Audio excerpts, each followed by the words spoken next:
اسلام آباد سے اعزاز بھائی آئے ہوئے. بہت شکریہ آپ سب کا, خاص طور پر جرنلسٹ کونسل کے صدر غازی جھنڈیر صاحب, آپ کا شکریہ. بلیل پریس کلب کے صدر مرتضیٰ بلوچ صاحب, آپ کا شکریہ.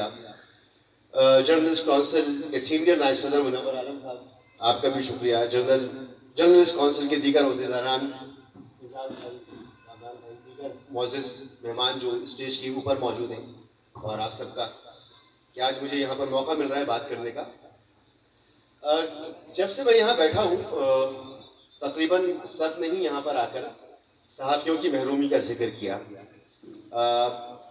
بہت زیادہ شدت کے ساتھ بات ہوئی کہ اندرون سندھ کا صحافی وہ زیادہ پسا ہوا ہے, تنخواہ اس کو نہیں ملتی, زیادتی اس کے ساتھ ہوتی ہے تو کوئی آواز نہیں اٹھاتا. یہاں پر بات ہوئی پریس کلب اور دیگر صحافتی تنظیموں کے کردار کی, یہاں پر مالکان کی بات ہوئی, یہاں پر حکومت کی بات ہوئی, قانون سازی کی بات ہوئی.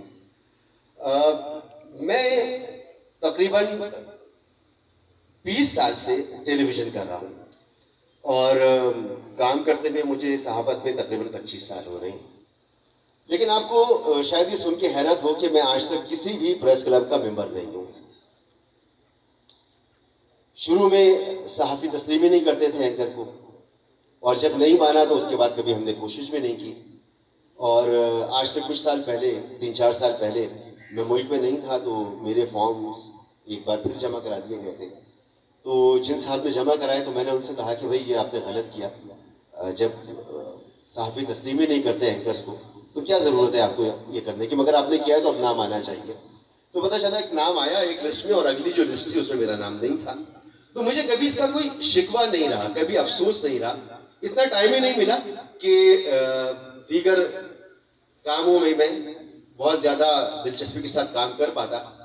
مگر ایک بات میں جانتا ہوں کہ میں آپ کا حصہ ہوں اور آپ کے درمیان سے ہوں, اور ان تمام مسائل کو بہت بہتر طور پر سمجھتا ہوں. اور میری کوشش ہوتی ہے ہمیشہ کہ جہاں پر بھی کسی سیمینار میں, کسی بھی پلیٹ فارم پر مجھے بات کرنے کا موقع ملے تو میں کوشش کروں کہ حل کیا نکل سکتے ہیں ان مسائل کے, ان پر بات کروں. ابتدا میں نے ذکر کیا کہ یہاں پر مختلف فورمز کی بات ہوئی, مالکان کی, گورنمنٹس کی, ایسوسیشنز کی, تنظیموں کی بات ہوئی. دراصل ہم اپنے مسائل کا حل چاہتے کس سے ہیں؟ کبھی ہم نے سوچا ہم فوکسڈ ہیں اس پر؟ ہمارے مسائل کا حل کس جگہ سے نکلنا چاہیے؟ حکومت کی طرف اگر ہم دیکھتے ہیں تو حکومت صرف صحافیوں کی ذمہ دار نہیں ہے, وہ ہر شہری کی ذمہ دار ہے. کیا یہاں ہر شہری کو حقوق مل رہے ہیں؟ کیا یہاں پر ہر شہری کے مسائل حل ہو رہے ہیں؟ نہیں ہو رہے ہیں. تو ہمارا کام کیا ہے؟ ہمارا کام ہے کہ ہم ہر شہری کے لیے آواز اٹھائیں. اور اگر ہم صرف اپنے لیے ہی آواز اٹھا رہے ہیں اور اپنی مجبوری کا احساس کر رہے ہیں تو کیا ہم اپنی کمزوری ظاہر نہیں کر رہے؟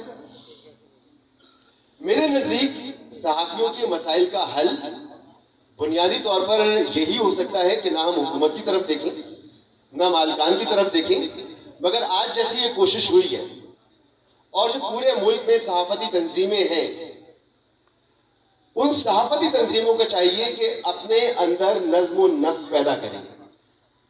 ایک انجینئر جب انجینئر بنتا ہے تو اس کی انجینئرنگ اس وقت تک شروع نہیں ہوتی جب تک وہ انجینئرنگ کونسل کے ساتھ اس کی ایفیلیشن نہ ہو. ایک وکیل اس وقت تک وکالت نہیں کرتا جب تک بار کونسل سے اس کی ایفیلیشن نہ ہو, اس کا لائسنس نہ ہو. ڈاکٹر کا پی ایم اے سے, ان کی جو تنظیم ہے اس سے رجسٹرڈ ہونا ضروری ہے.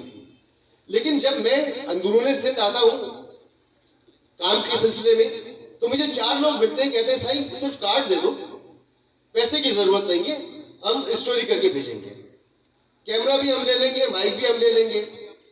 کتنے ہی بڑے بڑے چینلز کے بیورو چیفز ہیں جو ایڈیٹنگ مشینز بھی اپنی خریدتے ہیں, دفتر بھی اپنا بناتے ہیں, مائک بھی اپنے لیتے ہیں, گاڑیاں بھی اپنے لیتے ہیں, پیسے بھی نہیں لیتے, اور کچھ لوگ کہتے ہیں ہم پیسے دیتے بھی ہیں. تو ایسے ماحول میں کس طریقے سے ایک صحیح جینوین صحافی کی مدد ہو سکتی ہے؟ یہاں پر بات ہوئی کہ اب تو سوشل میڈیا کا دور ہے, جس کے ہاتھ میں مائک ہے, جس کے ہاتھ میں کیمرہ ہے وہ صحافی ہے. ٹھیک ہے, صحافی کی ایک تعریف ہو سکتی ہے, لیکن کیا اب ہمیں اس سے آگے نہیں بڑھنا چاہیے؟ 20 سال ہو گئے پاکستان میں الیکٹرانک میڈیا کو. کیا آج ہمیں یہ فیصلہ نہیں کرنا چاہیے کہ صحافی کی بھی کوئی ڈگری ہونی چاہیے؟ ہر آدمی کو آپ صحافی کہہ لیں، میں سب کی عزت کرتا ہوں، مگر آپ کو اپنی ان باڈیز کے اندر خود یہ فیصلہ کرنا پڑے گا کہ اگر ملیر پریس کلب یہ ذمہ داری لے کے اس کے عہدیداران کے یہ جہاں تک سمجھتا ہے کہ یہ حصہ جو ہے اس کو میں کور کرتا ہوں، تو یہاں پر جتنے صحافی ہیں ان کی ایفیلیشن یہاں سے ہو، ان کی ڈگری یہاں سے ہو، ٹریننگز ان کی یہاں سے ہو، پھر تو ہم بات کریں کہ مالک ہماری بات نہیں سن رہا، گورنمنٹ اور گورنمنٹ سے صرف ہم آئسولیشن میں کیسے بات کر سکتے ہیں؟ میں نہیں سمجھتا کہ ہمیں گورنمنٹ سے آئسولیشن میں بات کرنی چاہیے. تو پہلی بات تو یہ کہ ہماری جو پریس کلبز ہیں، جو صحافتی تنظیمیں ہیں، وہ بڑی حد تک کمپرومائز ہیں، اور اگر یہ کمپرومائز رہیں گی تو ایک عام صحافی، ایک تو صحافی کی پہلے تعریف کر لیں، اور پھر جو صحافی ہے اس کے مسائل کا کوئی حل نہیں نکلتا. دیکھیے میں کام کرتا ہوں، 20 سال سے کام کر رہا ہوں، پاکستان کے بڑے اداروں میں کام کیا ہے، پاکستان کے بہترین پروفیشنلز کے ساتھ کام کیا ہے. مجھے پریس کلب کی شاید ضرورت نہیں ہے.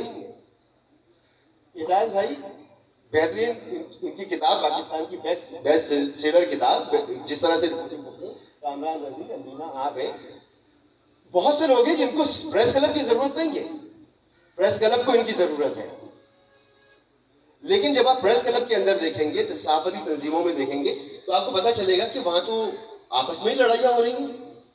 کراچی پریس کلب کے اندر بینر اندر کی طرف لگے ہوتے ہیں، کس کو دکھا رہے ہیں؟ اگر آپ کا مسئلہ ہے، آپ نے باہر عوام کو بتانا ہے تو میڈیا پہ جا کے بتائیں گے، آپ تو اندر سیاست کر رہے ہیں. تو پہلے ہمیں اپنے اداروں کو خود ٹھیک کرنا چاہیے. یہ بڑی اچھی کوشش ہے، آج ہم سب یہاں پر جمع ہوئے ہیں، اور جو آج جن محرومیوں کا آپ ذکر کر رہے ہیں، اپنے اندر دیکھیں کہ صحافی ہمیں کسے کہنا چاہیے، کون صحافی کہلانے کا حقدار ہے، اور جو بھی ورکر ہے سب کی عزت، لیکن کوئی ایک کرائیٹیریا پہلے طے کر لیجئے، اور پھر اس کے بعد اپنے حقوق کی جنگ لڑیے. بہت شکریہ.